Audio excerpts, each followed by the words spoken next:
En mettant en place la Société nationale de gestion du patrimoine immobilier de l'État, le gouvernement se donne pour objectif d'assainir la gouvernance de ses biens. Les premières actions tournent essentiellement autour de l'identification, la sécurisation, le développement et la valorisation du patrimoine immobilier de l'État, aussi bien sur l'étendue du territoire national qu'à l'étranger. Pour y parvenir, notre plan d'action quinquennal 2023-2027 est bâti autour de 4 axes stratégiques que sont la transformation structurelle et fonctionnelle des métiers de la SONAPIE, l'accélération du processus de sécurisation et de développement du patrimoine immobilier appartenant à l'État, la création de valeurs patrimoniales et touristiques au sein de la SONAPIE et l'assurance d'une excellence opérationnelle de la SONAPIE. Il s'agit de bâtir l'institution sur des fondements solides, basés sur des valeurs fortes que sont la transparence, l'innovation et l'intégrité dans la protection des intérêts de l'État. En attendant, des défis significatifs subsistent, nécessitant des efforts continus pour assurer une gestion de qualité du patrimoine de l'État, une rationalisation des dépenses et l'amélioration du niveau des recettes attendues. Il s'agit entre autres du lancement de l'opération de recensement et de sécurisation du patrimoine immobilier de l'État en Côte d'Ivoire et à l'étranger, en vue d'établir une cartographie précise et détaillée des biens immobiliers de l'État et procéder à leur sécurisation administrative. Il s'agit aussi de la valorisation de certains sites situés dans la commune du Plateau par la construction des bâtiments administratifs à usage des bureaux, ce qui permettra de rationaliser les ressources allouées au bureau administratif.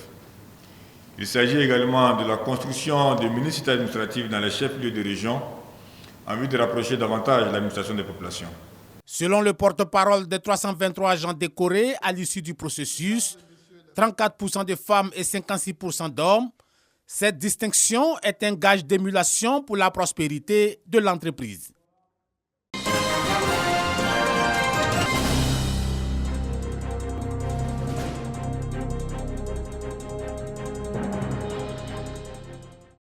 Éradiquer le virus du sida de la Côte d'Ivoire à l'horizon 2030, un objectif qui motive le partenariat entre la Conférence des Églises évangéliques de Côte d'Ivoire et le Fonds national de la lutte contre le sida FNLS. Face à la presse, une conférence pour informer l'opinion publique sur une levée de fonds afin de venir en aide aux personnes atteintes du VIH.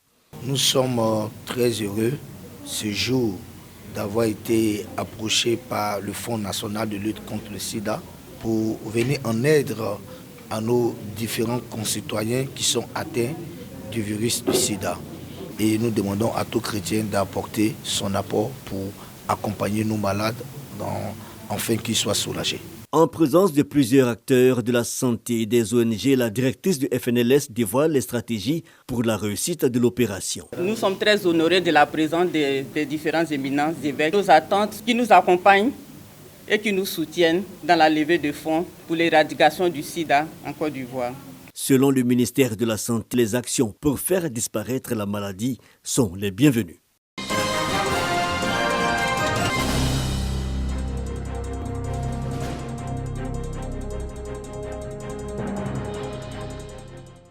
Un moment de rassemblement et de cohésion sociale. Les communautés des Méagui ont décidé de raffermir leurs liens à travers ce concert.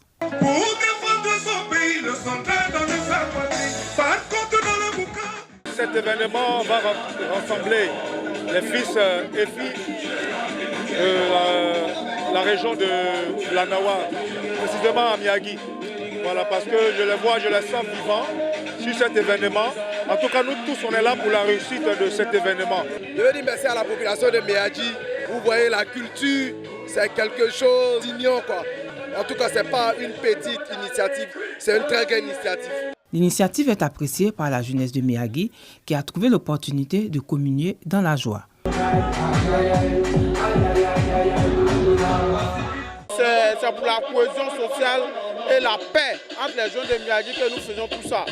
C'est pour amener tout le monde, et surtout la jeunesse, à vraiment ne pas relâcher. Ambiance et moments de partage ont meublé cette célébration de la paix et de la cohésion sociale à Méagui.